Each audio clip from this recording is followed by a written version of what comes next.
Hello, this video is going to be on consequentialism, ethics, different ideas of ethics, different application of ethics, these different kinds of ethics that people make distinctions in, ethics, all sorts of things. And I'll say that the point in making these distinctions is kind of irrelevant, recognizing that there's one whole idea how things are going to have an effect, things are going to have a cause and effect, and we're going to be applying different things. Something's going to happen.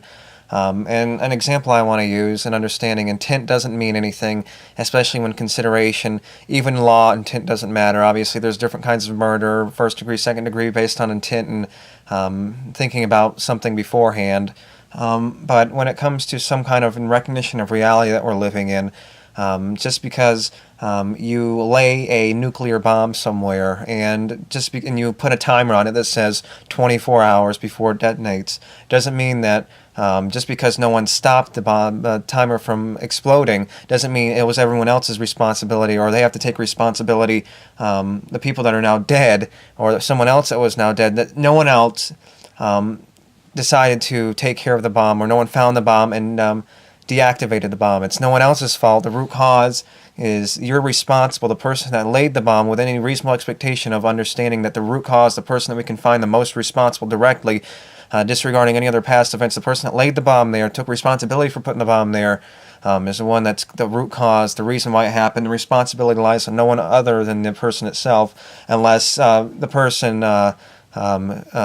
sent a letter to the sent the letter to the cops or something, to the police, and the police ended up not being able to find it. Obviously, some responsibility, the root responsibility still lays on the person that laid the bomb there, and the peripheral, I guess you can say, responsibility lays on the people that couldn't find or didn't take enough proactive measures against finding this bomb, or the root cause. The root cause still happened because a person started it, and just because they're disconnected from the fact that the bomb and all these things that happened in the past, the fact that they laid the bomb there in the past and now in the future, the responsibility lays on someone else, since they gave almost away the responsibility to someone else. In consideration, they send a letter to the police telling where the bomb is, and if you don't disarm it in 24 hours or do something in 24 hours, they lay some kind of ultimatum. If they don't do something in 24 hours, if they don't arrest a certain amount of people in 24 hours, then the bomb's going to go off, and they're not going to get the deactivation code or know which things to which wires to cut or whatever it may be, and using in this example.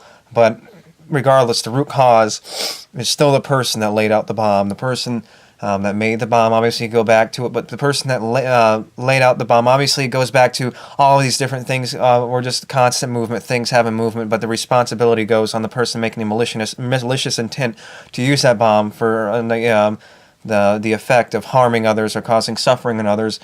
And the person that laid the bomb there started the timer and is directly the cause, the malicious beginner, the abuser of the abuse of taking using this thing that they have and using their power or whatever ability or responsibility they have, of taking this kind of responsibility that they have and applying it to all these other beings. And causing harm. But the root cause, whatever example you can use, the root cause lays on the person that has the first malicious intent in causing something, the person that has the greatest effect. The person that laid the bomb down is the person that's responsible more than anyone else, because they're the one that may have that had the intent, the beginning malicious intent to begin with, regardless of who made the bomb or do this or cause this and cause that. The person, even though we're playing out our game, they're still responsible, and the game is going to react in a way where that person gets arrested or the people die based on the bomb exploding, and something's going to happen. The good and bad in it don't mean anything to the reality that we're living in, the crude forces. It doesn't mean anything to the crude forces that we're a part of. It doesn't mean anything to who dies, the effects that these crude forces have on these sentient beings. It doesn't mean anything to the crude forces themselves or the reality that we're living in. So regardless of that, something's going to happen no matter what. And unfortunately, it can be always good or bad, and it could be good, bad, or less bad, considering the different possibilities and the different things that happen beforehand. So all these different ethical distinctions that people make are irrelevant when it comes to things are going to happen. Intent doesn't matter. The ends justifying the means. Yes, the ends can justify the means, depending on, obviously, the distinction you need to make is the suffering still matters that happened. If the end justifies the means, meaning that someone suffered, or you're giving up something for something greater in the future, we have to still recognize that the suffering still existed, the state of mind, the state of being still existed in the sentient creature, and the sentient being, no matter what, and understanding that. And sometimes you just have to take consideration from any reasonable expectation of understanding the circumstances that you're a part of, that the ends may be good, or the expectation of good ends may be good, but understanding there has to be some conclusive evidence or some reasonable expectation of something better happening to take proactive measures and taking the means and justifying it in the end by doing something that you may not like, or taking some measures that you may not like. Sort of like the bombing of Hiroshima and Nagasaki. It was sort of like that kind of situation. The ends justify the means, and the ends was ending the war, and the means was bombing, nuking two cities, and killing hundreds of thousands of people. Regardless, it happened, and it ended the war. And from most standards, obviously, it's an ethical controversy that's still going on and stirring on. Which one was the best possible one? Which one was the best consideration, and so on and so forth? Which one was best to consider? So that's the world we're living in. The consequences.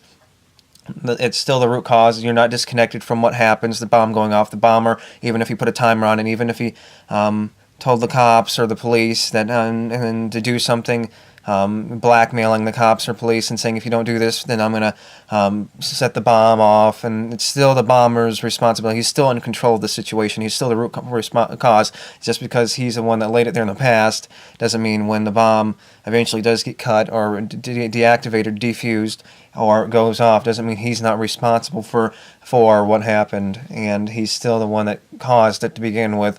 For any reasonable understanding of cause and effect from our point of view, and understanding accountability and expectation of accountability, understanding accountability and responsibility as a whole, at least from our point of view, the human point of view, not the deterministic point of view. Deterministic point of view is something that we can only understand as looking back in the past, and we can determine that the person there laid the bomb, and they're still responsible. They're still responsible for the situation that's happening. So it doesn't matter the intent. Obviously, these distinctions can be made with all these different kind of ethical words: normative ethics, deontological ethics, practical ethics, things like this.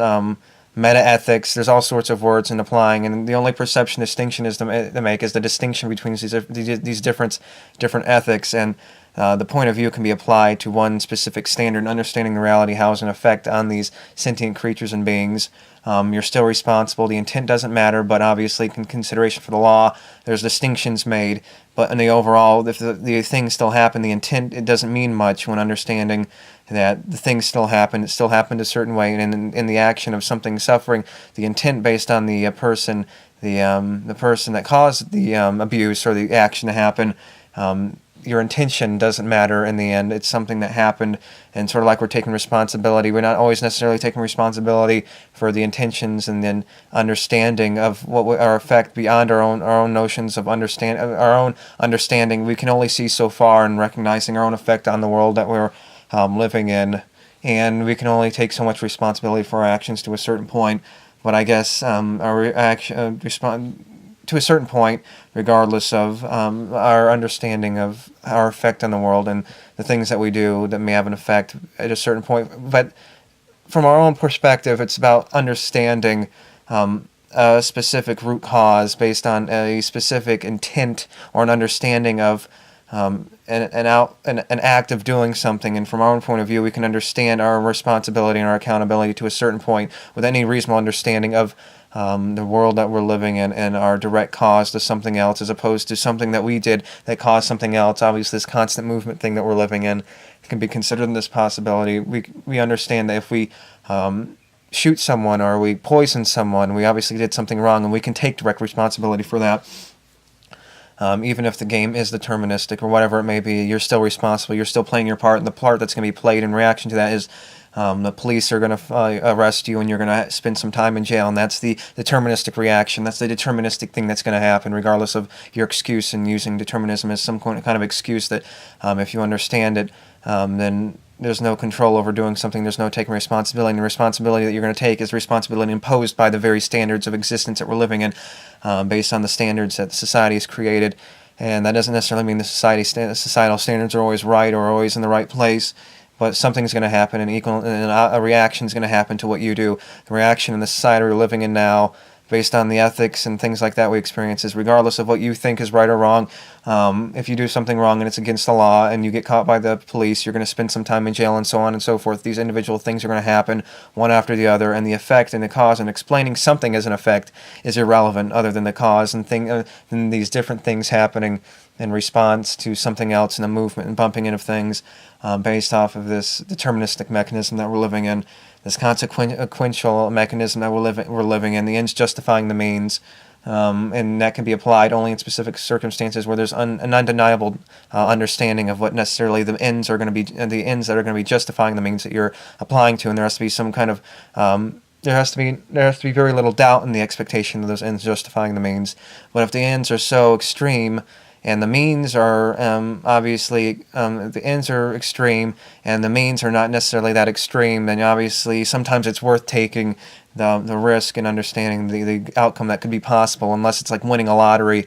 The ends is winning a large amount of money, but the means is spending amount of money on a lottery ticket, possibly wasting that money and not getting anything in the end. But the ends is extreme. You get a lot of money and you only pay a little into it, but the likelihood is so little that it's not worth taking those means and wasting that five or whatever amount of money for some kind of a lottery ticket, whatever amount of money you may spend, or whatever example you want to use in place of that. The ends don't necessarily always justify the means, but obviously it depends on someone's personal perspective and recognizing what they find, the difference that they find in recognition, and taking these value equations and having some kind of reasonable expectation to a certain point based on what they think or what they know, their previous knowledge, and how much they can recognize the game that we're playing, and how far you can go to reasonably expect something to happen to a certain point.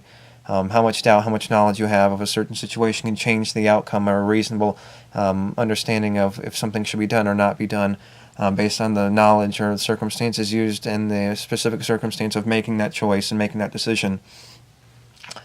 So that's obviously consideration you have to make. So consequentialism is you're still responsible even though something's in the past. You're still the original intender, from understanding that you're the one that had the first malicious act, the act of doing something, not necessarily malicious. I'm not going to apply that word. I don't want to apply the word that confuse the situation. But we're still the one that took the action to begin with, and we're still responsible. Just because the act that happened right before the act of your beginning cause doesn't mean that you're no longer responsible, and the act that happened beforehand, that you're the one that laid the bomb out, but the cop ended up cutting the wrong fuse. It's not the cop's fault. Obviously, in this small little circumstance, he has to take some responsibility in understanding what he's doing and cutting the fuse to the bomb, or the bomb squad, or whatever it may be, the SWAT team, disarming the bomb. But the person that originally caused the in this case, malicious intent or accidental intent or whatever it may be, or causing a good intent but something bad happening out of it. But going back to the example, that you're still responsible regardless of the fact that the person disarming the bomb made a mistake and caused it to explode anyway. You're still responsible for making it possible to begin with. The one that actually physically placed it there, and that's the relationship you can make, is you're obviously the person from any reasonable doubt that we can put the responsibility on, regardless of who made the bomb, who gave you the idea of that exploding bombs in the middle of a city or in the middle of a place is a smart idea, or it's a good idea. Being your parents, obviously we have these effects and then these things that cause these different things to happen, but you're the one that made the action. You're the direct being, you're the physical thing that caused this thing to happen to begin with.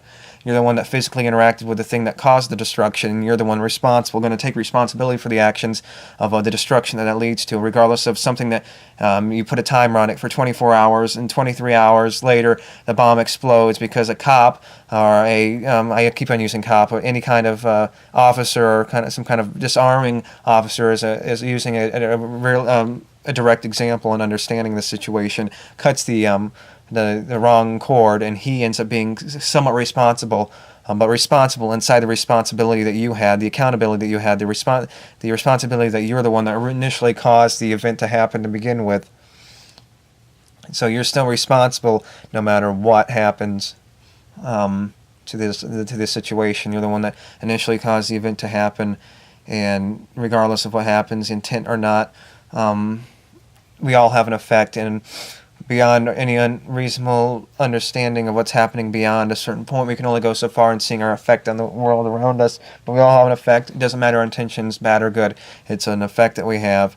And our game's going to be how the end product is going to be the negative based on all these individual pieces from our point of view of sentient beings taking responsibility for themselves as this whole game, the negative of the whole game based off these all other small little pieces as a whole, creating up the whole game that we're experiencing, how negative we are in the end based on all these different things that happen, the understanding based off accountability and things like that, and how prevention of action, prevention, fairness, things like that, based on the end game that we're experiencing and the end game that we're reaching based on the fairness and understanding the reality that we're living in, and taking responsibility based on regardless of people's intent, people have an effect, and it's a matter of the end game based on based on the person, the sentient being, everything around us, and how everything works. The reality takes accountability for everything because it makes everything possible, but inside these little pieces, based on the human, obviously the human taking responsibility, we all obviously have responsibility to a certain point in understanding that we're based on this thing that's constantly moving and so on and so forth, but we're still playing out our parts, and we're still going to be playing out a part that happens based on standards and ethics and things like that that react to our reaction, sort of like you getting arrested, even though the deterministic forces that be affected you to bring you to do something to a certain point, but the point that's going to happen after that is you're going to take responsibility for the actions that you were brought up into being. So you're still responsible to a certain extent, but you're responsible wholly, and the game as a whole, because you're the piece that's moving, that's causing this destruction or whatever, regardless of the intention. And something's happening no matter the intention that we have, and we can only reasonably understand to a certain point the effect that we have on the world around us, or from our point of view, an effect that we can have on the world around us, regardless of these pieces just bouncing off of each other. So it doesn't matter anyway in the end, and I think I made my point good enough, so thank you, and until next time, goodbye. Hi, I want to clarify something that I made in the last video. In this video, the consequential idea, and the idea that I want to make sure I didn't get lost in translation over the incoherentness and all the bibble babble that you heard in the video. And I want to mention that that pretty much regardless of what happens, the outcome, you're still responsible for laying or doing the thing that you did, like laying the bomb or shooting someone, committing some kind of crime. You're still the malicious, there's still the malicious instigator. You're still the thing that's causing the problem. So regardless of something happens, the bomb is a dud in the example I used. Regardless if the bomb's a dud, or if someone decides to cut the bomb or decides to stop the bomb, if the bomb stops, you're still responsible, and it's the fact that you put people in harm's way. The potential for harm was there. The fact that the existence of the situation that happened to begin with, and that's the fact, and that's the thing, that's the distinction that's made in this idea that something is still, you're still responsible for something. The actions are what matter, and the outcomes are irrelevant when understanding the intentions, not necessarily the intentions, but the act of doing something. So the act is the important thing regardless of the outcome, and intent only further qualifies the idea that something matters, and it's only the act that matters more than anything. So you're still responsible. It's the act that matters regardless of if it's in the past or future. It's something that you can consider regardless, and that's the idea, and that's, I think, the idea I wanted to clear up more than anything. So I think that's all I wanted to add, so thank you, and until next time, bye.